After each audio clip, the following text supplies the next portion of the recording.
여러분 안녕하세요. 전산회계 2급 110회 실무 기출문제 풀이를 시작하겠습니다. 먼저 회사명과 무엇을 판매하는 회사인지를 확인을 해야 하는데요. 회사명은 수호상사, 코드번호는 1104번, 전자제품을 판매하는 개인기업이기 때문에 전자제품의 매출과 매입은 모두 상품으로 분개를 해야 하고요. 기수는 당기 제14기이고 회계기간은 2023년 1월 1일부터 2023년 12월 32일까지 이렇게 회사명과 회사의 기본적인 정보를 확인하고 분개를 시작하겠습니다. 4번입니다. 일반 전표 입력 메뉴를 이용해서 다음에 거래자료를 입력하시오. 정규 입력은 생략하고 부가가치세 고려하지 않고 채권 채무는 반드시 거래처 코드를 선택해야 하고요. 그리고 회계처리 시 계정 과목은 별도의 제시가 없는 한 등록된 계정 과목 중에서 가장 적절한 과목으로 한다. 이렇게 입력 시 유의사항 확인했고요. 분개 풀이 시작하겠습니다. 4-1번입니다. 7월 16일 거래이고요. 오화상사에 상품 300만원을 판매하기로 계약을 하고 계약은 분개가 없죠. 그 뒤에 계약금 60만원을 보통예금 계좌에서 입금받았다. 이렇게 분개를 읽을 때는 거래처명과 금액 그리고 계정 과목에 해당하는 내용들은 표시를 하면서 읽도록 하겠습니다. 중요한 것은 뒤에 계약금을 먼저 입금받은 내용이 중요한데요. 계약금은 먼저 지급을 하는 경우와 먼저 받은 경우가 있는데 지금은 먼저 받은 경우에 해당이 되죠. 그렇다면 보통예금으로 입금을 받았기 때문에 차변에 보통예금이 60만원 증가하고요. 대변에는 먼저 받은 돈 처리를 해야 하기 때문에 먼저 선 받을 수 돈금 선수금이라는 유동부채가 증가하는 분개를 할 수가 있습니다. 차변의 보통예금 대변의 선수금 이렇게 분개가 되고요. 선수금은 채무에 해당하기 때문에 반드시 거래처를 입력해 줘야 합니다. 거래처까지 기재를 해서 분개할게요. 대변의 선수금 우화상사를 반드시 입력해 주시기 바랍니다. 다음 문제 보겠습니다. 4-2번 거래입니다. 8월 4일 거래이고 당사의 영업부에서 장기간 사용할 목적으로 비품을 구입하고 대금은 BC카드, 신용카드로 결제를 했습니다. 단 미지급 계정 과목을 사용해서 회계 처리할 것이라고 추가 설명이 있는데요. 계정 과목을 알려줬는데 우리가 비품 같은 경우에는 상품이 아니기 때문에 구입을 하고 카드 결제했다면 미지급금 계정 과목으로 처리를 한다고 알고 있을 겁니다. 비품을 구입했기 때문에 차변에 비품이라는 유형자산이 증가하고요. 금액은 총 명시되어 있는 영수증을 봐야 하는데 신용카드 매출전표에 1,500만원으로 결제가 되어 있습니다. 그래서 차변에 품이 1,500만원 증가하고요. 대변에는 카드로 결제했기 때문에 미지급금이라는 아직 지급하지 않은 돈이라는 부채도 함께 증가하는 거래로 회계 처리할 수 있습니다. 미지급금은 채무에 해당하기 때문에 반드시 거래처를 입력해 줘야 되는데요. 거래처는 신용카드 매출전표에 BC카드로 가맹점이 나와 있는데 문제에서 도 BC카드라고 명시를 해 주었습니다. 그렇기 때문에 분개 입력할 때 반드시 BC카드로 거래처 코드 입력해 주시기 바랍니다. 다음 문제 보겠습니다. 4-3번 8월 25일 거래입니다. 영업용 차량 운반고에 대한 자동차세 12만원을 현금으로 납부하였다. 거래인데요. 자동차세 이렇게 세금으로 끝나는 것은 세금과 공가로 회계 처리를 했었죠. 세금과 공가는 판매비와 관리비에 해당이 하고 비용이 발생한 거래이기 때문에 차변에 세금과 공가 12만원 발생하고요. 대변에는 비용 지급을 현금으로 했죠. 대변에는 현금이라는 자산이 12만원 감소하게 됩니다. 4-4번 보겠습니다. 9월 6일 거래이고요. 거래처 수분상사의 외상매출금 중에서 180만원이 예정일보다 빠르게 회수되어서 할인금액 2%를 제외한 금액을 당좌예금 계좌로 입금받았다. 단 매출 할인 계정을 사용할 것이라고 추가 설명이 있습니다. 먼저 외상매출금을 빠르게 회수한 경우이기 때문에 외상매출금이라는 자산이 감소하고 추가로 당좌예금으로 받았기 때문에 당좌예금이라는 자산이 증가하는 거래입니다. 그런데 할인료, 매출 할인 를 2% 계산을 해서 추가로 회계 처리해 줘야 되는데요. 분개해 보겠습니다. 먼저 외상매출금은 감소하게 됩니다. 그 이유는 회수를 했기 때문에 더 이상 받을 돈이 없어지게 되죠. 자산의 감소기 때문에 외상매출금 총 금액 180만원이 감소하게 되고요. 이때 외상매출금은 채권에 해당하기 때문에 반드시 거래처명을 기재를 해줘야 됩니다. 거래처명은 수분상사 기재해 주시고요. 차변에는 당좌예금으로 받았죠. 차변에 당좌예금이라는 자산이 증가하고요. 매출 할인이라는 계정 과목도 등장을 해야 합니다. 매출 할인 차변에 기재하고요. 먼저 매출 할인은 할인 금액이 180만원의 2% 2%이기 때문에 180만 원 곱하기 0.02 혹은 2%를 곱하게 되면 36,000원이 계산이 됩니다. 차변의 매출 할인 36,000원, 매출의 감소 계정이죠. 그렇기 때문에 자산의 감소, 차변의 매출 할인 기재했고요.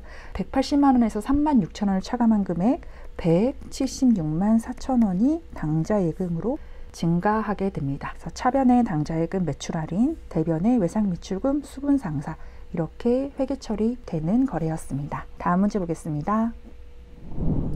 4-5번입니다. 9월 20일 거래이고요. 영업부 직원들을 위한 간식을 현금으로 구매하고 아래에 현금 영수증을 수취하였다.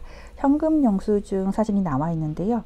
현금 영수증에 보면 받은 금의 현금 부분을 확인해 주시면 됩니다. 총 금액은 20만 원이 되겠네요. 그럼 분개 한번 해보겠습니다.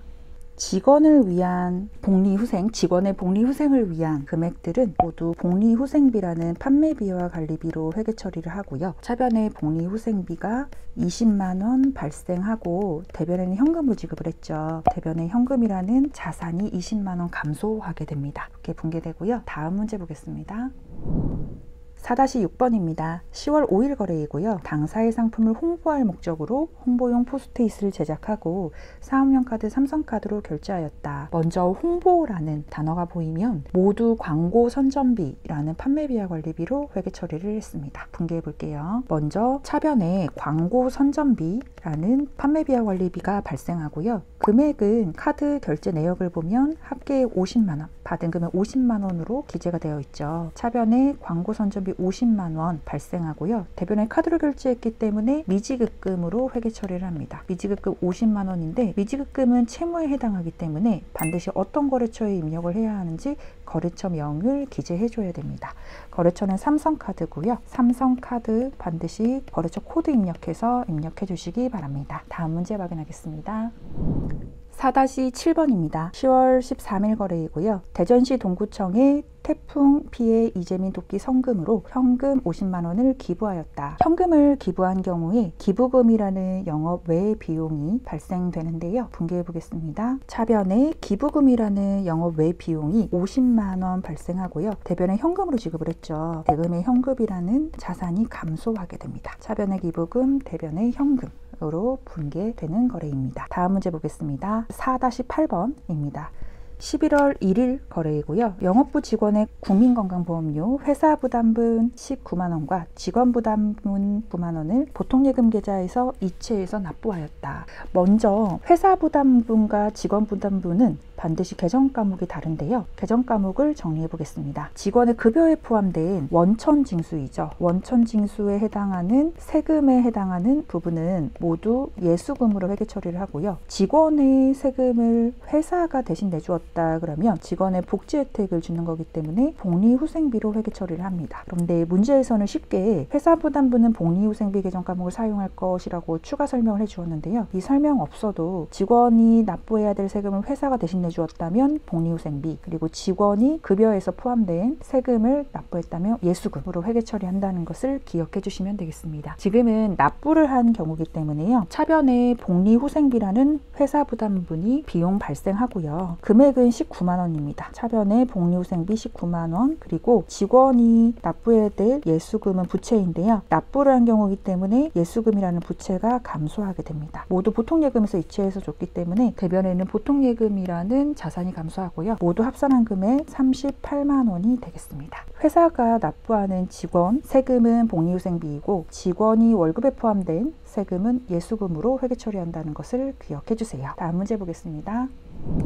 5번 일반 전표 메뉴에 입력된 내용 중 오류가 발생된 부분을 수정하는 문제인데요. 수정할 수도 있고 삭제 혹은 추가할 수도 있는 분개 문제가 2개 있습니다. 입력 시 유의사항은 4번에서 분개한 내용과 동일하기 때문에 생략하고요. 5-1번 전표 분개해 보겠습니다. 8월 16일 거래이고요. 운반비로 계산한 5만 원이 무선상사로부터 상품 매입 시에 당사 부담의 운반비를 지급한 것이다. 먼저 매입 시 발생하는 비용은 매입 원가에 포함이죠. 그런데 당사 부담분이라고 나와 있는데요. 당사는 우리 회사를 뜻합니다. 당사와 반대로 동사라는 표현이 있다면 동사는 다른 회사, 즉 거래처를 의미를 해요. 당사는 우리 회사이기 때문에 우리 회사가 매입 시에 운반비를 지급한 경우여서 매입 원가에 포함시켜줘야 되는 비용입니다. 따라서 운반비라는 계정 과목이 등장하면 안 돼요. 상품으로 회계 처리를 해줘야 됩니다. 차변에 상품이라는 재고자산이 5만원 운반비 포함해서 증가하고요. 대변에는 어떠한 계정 과목으로 줬는지 알 수가 없기 때문에 차변 계정 과목만 수정하면 되는 문제일 겁니다. 다음 문제 확인하겠습니다.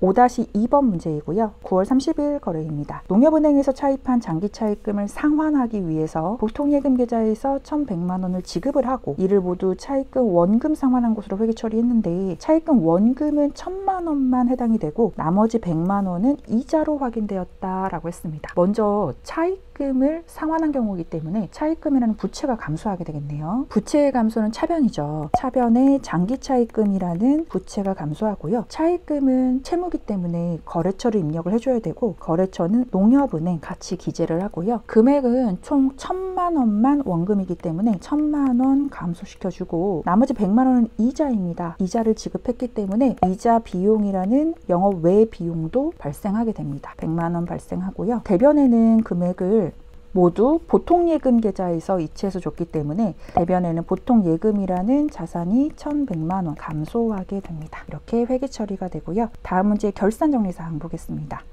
먼저 6번은요. 결산사항이기 때문에 날짜가 모두 12월 31일 거래로 회계 처리를 해줘야 되고 입력시 유의사항은 4번 문제와 같기 때문에 생략하도록 하겠습니다. 결산 분개 볼게요. 6-1번입니다. 영업부에서 사용하기 위해서 소모품을 구입하고 자산으로 회계 처리했는데 단기 중에 사용한 금액은 7만 원이다 라고 했습니다. 먼저 자산으로 처리했다면 차변의 소모품으로 모두 자산 처리했을 텐데 사용한 금액은 결산 시에 사용한 금액만 비용 처리를 해줘야 됩니다. 그렇다면 분계는 이렇게 되겠네요. 차변에 소모품비라는 비용을 발생시켜 주고요. 7만 원 사용했습니다. 대변에는 자산 처리한 것을 감소시켜 줘야 됩니다. 자산의 감소는 대변이기 때문에 대변의 소모품이라는 자산을 7만 원 감소시켜 주면 되겠습니다. 6-2번 문제 보겠습니다. 기말 현재 가수금 잔액이 20만 원 있는데 강원 상사의 외상 매출금 회수액으로 판명되었다. 가수금은 12월 31일까지 남아있으면 안 되고 반드시 정리를 해줘야 되는 임시 계정 과목인데요. 현재 판명된 내용으로 가수금을 감소시켜주면 되겠습니다. 가수금은 부채입니다. 부채이기 때문에 감소는 차변에 발생하죠. 차변에 가수금 20만 원 부채 감소하고요. 대변에는 외상 매출금 회수했기 때문에 자산 감소하게 됩니다. 그리고 대변에 외상 매출금은 채권에 해당하기 때문에 반드시 강원상사라는 거래처를 입력해 줘야 합니다. 강원상사까지 기재해 주고요. 다음 문제 확인해 보겠습니다. 6-3번입니다. 결산일까지 현금과부족 10만 원의 원인이 판명되지 않았다. 현금과부족도 역시 임시계정에 해당이 되는데 현금과부족이 차변에 발생했는지 대변에 발생했는지를 확인을 해줘야 됩니다. 현금과부족의 잔액은요 임시계정이기 때문에 삭제를 시켜줘야 되는데 임시계정 과목은 합계잔액 시산표에서도 확인할 수가 있고요. 혹은 재무상태표에서도 확인할 수가 있습니다. 모두 확인이 가능하기 때문에 확인을 해서 만약 현금과부족이 차변에 있다면 대변으로, 대변에 있다면 차변으로 보내서 대변에 있는 과목을 회계 처리할 때는요 현금과부족을 차변으로 보내고 대변에는 원인을 알 수 없는 거기 때문에 자비익으로 회계 처리를 하고 또는 현금과부족이 차변에 있을 수도 있습니다. 그렇다면 대변으로 보내서 현금과부족을 감소시켜 주고요. 차변에는 잡손실로 이렇게 회계 처리하는 분계가 나올 수 있습니다. 이 두 가지 분계 중에서요 금액이 어느 쪽에 있는지를 보고 반대 분계, 상계 처리를 꼭 해주셔서 어떠한 금액인지 확인하시면 되겠습니다. 금액은 10만 원이기 때문에요. 모두 10만 원으로 차대변 일치시켜주면 되겠습니다. 6-3번 문제는 금액 확인해서 어떠한 분계에 해당하는지 실기 프로그램 활용할 때 다시 한번 확인해 보도록 하겠습니다. 6-4번입니다. 당기분 차량 운반고에 대한 감가상각비 60만 원과 비품에 대한 감가상각비 50만 원을 계상하였다라는 분계는요. 자동 결산에 해당하기 때문에 자동 분계가 가능합니다. 자동 분계는 결산자료 입력에서 4번의 판매비와 관리비의 감가상각비 부분에 차량 운반고는 60만 원, 비품은 50만 원을 입력을 하고 전표 추가를 해주시면 되겠습니다. 이 분계는 결산 분계이기 때문에 실무 프로그램 확인할 때 다시 한번 확인해서 분계해 보도록 하겠습니다. 110회 실무 기출문제 풀이 분계 여기서 마치겠습니다. 감사합니다.